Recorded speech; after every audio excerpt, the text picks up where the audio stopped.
Hello, guys. Good day. This is Anne, your fellow positive reinforcer. Today, we're going to talk about anxiety and how to make it, to turn it into your superpower. Now, I'd say that to some people, when they're anxious, too much, overwhelmingly anxious, they just they just cancel things. They procrastinate. It's like they repel the energy of those thoughts that they might gonna fail, they might gonna get rejected, those negative thoughts that which we'll never know that most probably might not gonna happen if you do something about it. Now, I'm also an anxious person.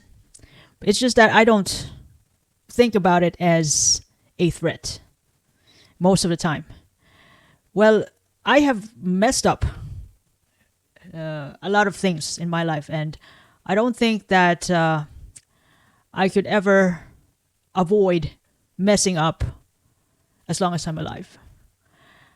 I'll just make sure that when there are some important things that's gonna happen, like a presentation that would even get me a promotion, that would give me an opportunity in exchange. If that would ever happen, I will just prepare and give my best performance, even though that performance wouldn't be the things that I thought a day before. I'll just have to make sure to myself that I am well prepared.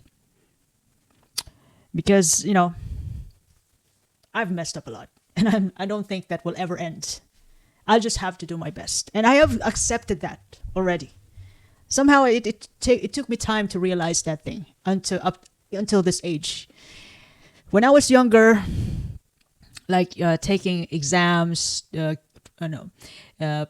giving my presentation in front of the people, even just simple reports in the class, that will already make me nervous. Before the reporting, I have to do some kind of brisk walking outside the room. Sometimes, I have to go to the toilet and then just jump a little bit to release the excess energy that, if I mess this up, what's going to happen? Just to divert my attention. And there are moments wherein, those project presentations in nursing, like case presentations, sometimes I have to walk back and forth on the stairs before I do that.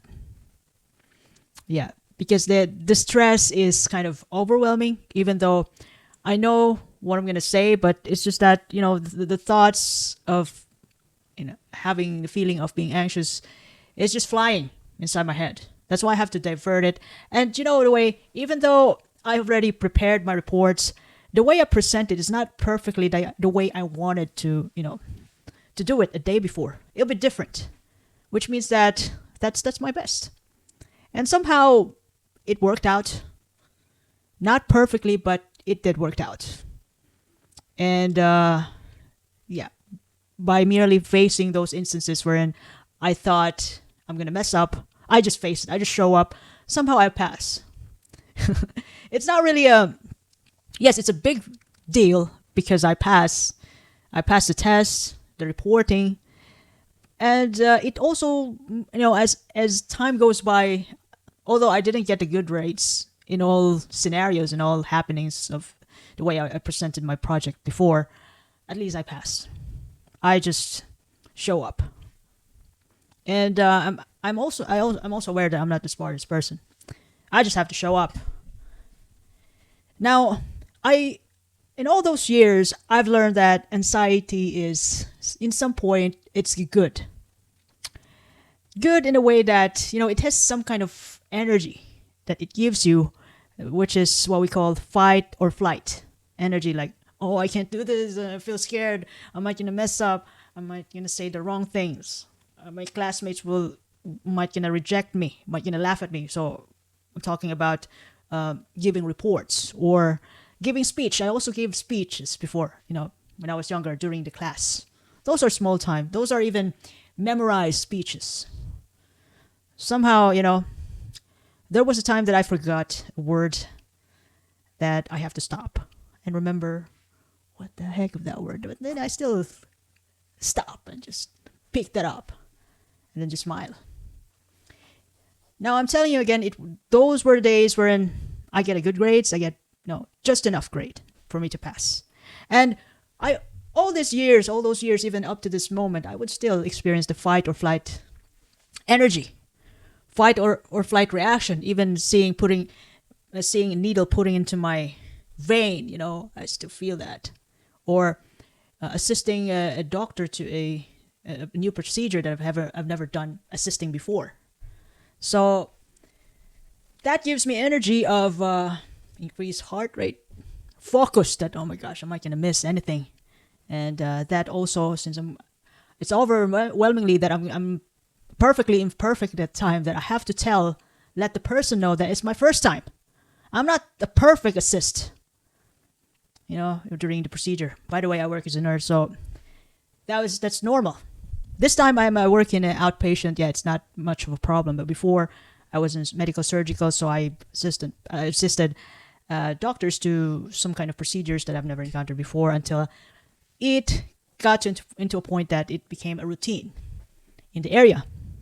So instead of resisting that fight and flight reaction in my body whenever I feel anxious, I redirect it instead to focus more on what is in front of me. And in the most part, when it's my first time, when I feel overwhelmed, I let others know about it.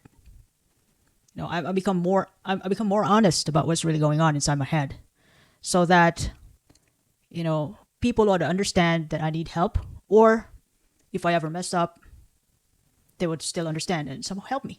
I need help. And when when you're aware about what's really happening, that actually increases the level of your performance, that you're confident that you're gonna somehow make it to the end of that session. Like, for example, I'm actually scared of reporting though in English. So we report in English before in the Philippines, even in Saudi, and even here in Ireland. Yeah, of course, it's English. So yeah, I don't speak perfect English, and I have to think what I have to say. Somehow people would, if there are things that I would say that people would understand, they would ask it for sure. But knowing that, knowing the situation though, it helped me focus on what really matters, rather than resisting that energy that I might get all this thing wrong. So I just focus on what really matters, and that is to finish the job. And the second thing I would suggest to make your anxiety as a superpower, is that reframe the feeling as an excitement. It's self-talk helps a lot. I even give out to myself. I argue with myself. And instead of telling me, I would suggest that, I would tell myself, I'm excited. And I would also suggest it to you, that instead of telling yourself, oh, I'm nervous, I'm excited. I'm excited to share what I've learned. I'm excited to share my skills, to teach people, to share people about what I have, my knowledge. And shifting the interpretation changes how your brain processes it, that you are really effing excited, not overwhelmed. And it's also, the third thing is that it's also important to consider anxiousness as a signal or a data. Ask yourself, what is this anxiety trying to tell me right now? What am I missing? For example, you're about to take an exam tomorrow, or present your report. What am I missing? Which area should I research more so I can give full details about it? What area should I study? Am I really prepared? And you study, you prepared more. Prepare more for the upcoming test tomorrow, or reporting. So awareness can guide you a better decision, and of course, preparation. To get your act together and that for the upcoming challenge that you're looking forward to.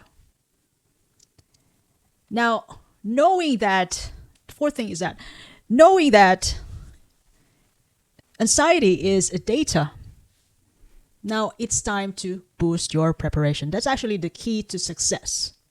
That is the optimum remedy to anxiety, anxiousness, apprehension, is preparation. whatever it is, financial, you save money, for if you worry about, if you're anxious about what's going to happen to you when you're 65, save money, do whatever it takes for you at the moment, what you can do at the moment so that you can be ready for your 65, sorry about that, 65-year-old self.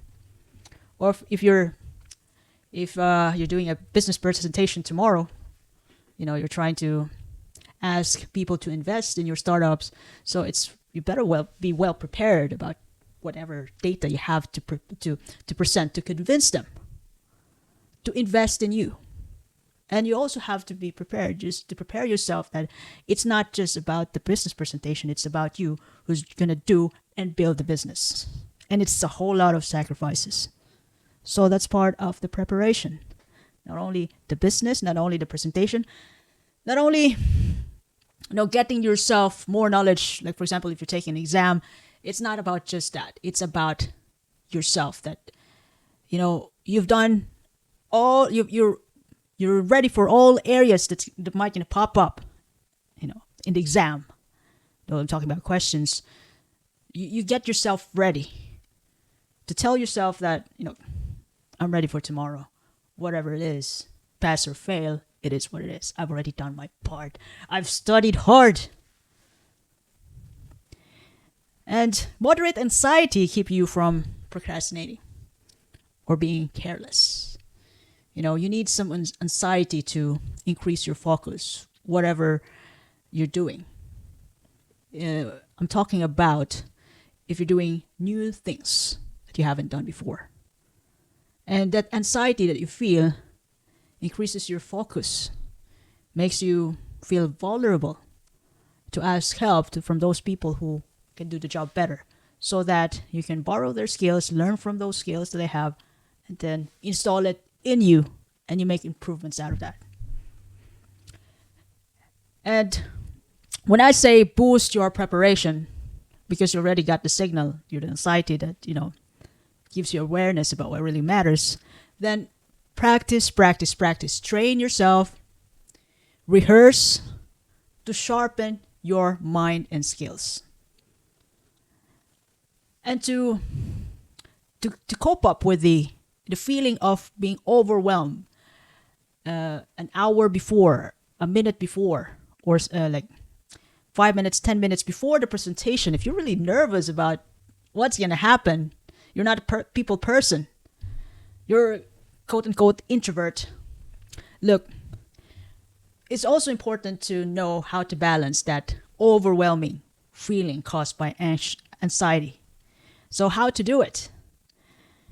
Now, just like what I did before, I've done the movement, brisk walking before the class reporting, before the case presentation. Brisk walking and also workout helps a lot. Whatever you have in mind for the upcoming project or presentation in the morning or following day, weeks, you can do workout and give it all to your weights. Look, workout can give you positive vibes, give you time to think over what have you missed in preparation for your upcoming presentation or upcoming project, whatever it is, whatever causes your anxiety. Working out gives you time and, of course, energy to think it over. What have you missed, so that you can sort it out. Sort it out in time. And you might want to consider breathing exercises before your presentation, or whenever you feel anxious, whenever you feel, should I say, excited, before the presentation or during the presentation, before the performance or during the performance. Deep breathing. It gives you oxygen, gives oxygen to your brain. And then it keeps your muscles relaxed and you can think. You're aware. You're still aware about what's really going to happen, what's happening in the midst of your performance at hand. And lastly, it's important to take that anxiety as, consider it as a growth opportunity, an opportunity for you and me to improve instead of looking at it as a threat. When you feel anxious, It's time to level up. And how? How? Prepare, rehearse, practice, train, so that when the time comes, you are fully ready. You might gonna get the promotion, you might gonna get the reward, whatever, in exchange to your effort. You might gonna make it. But as to me before, nervously delivering my report in front of my classmates. I don't even know if I say it right, because my English is my second language, so we have to do the reporting in English. So somehow I passed. It worked. It's not perfect, but there are moments wherein I did it great. There are moments wherein I just averagely just did my part. But somehow, overall, though, I passed the test. And just to let you know, since it's important to think or treat anxiety as a growth opportunity. It's important also to, we already said it's important. You have to think about it, that it's normal. Nobody is ever exempted to feel anxious. Even the richest people in the world feel anxious. All of us, rich, poor, ladies and gentlemen, we all feel anxious. Especially in doing things that we've never done before. And I am here to share that. To share this, this info to you that, anxiety isn't that bad at all. You can take advantage to it. And without it, you might not get an opportunity to improve without being anxious. Because anxiety gives you a signal which area which area where you need improvements. It could be your health, when you check your weight, better get my act together and do the workout. Your relationship, did I do things right today? So whenever you ask that question, whenever you get that feeling, there might be something wrong that I did, that's a little bit of anxiety, just enough anxiety, which means that you care and you want to give your best. So I hope I shared something valuable today. If you ever love this episode, you can share this to your family and friends. You can follow me in YouTube, Spotify, Apple Podcasts, Amazon Music, even an X. Reinforce Me Club. By the way, this is Anne, your fellow positive reinforcer. I do appreciate your time and have a lovely day ahead. Thank you.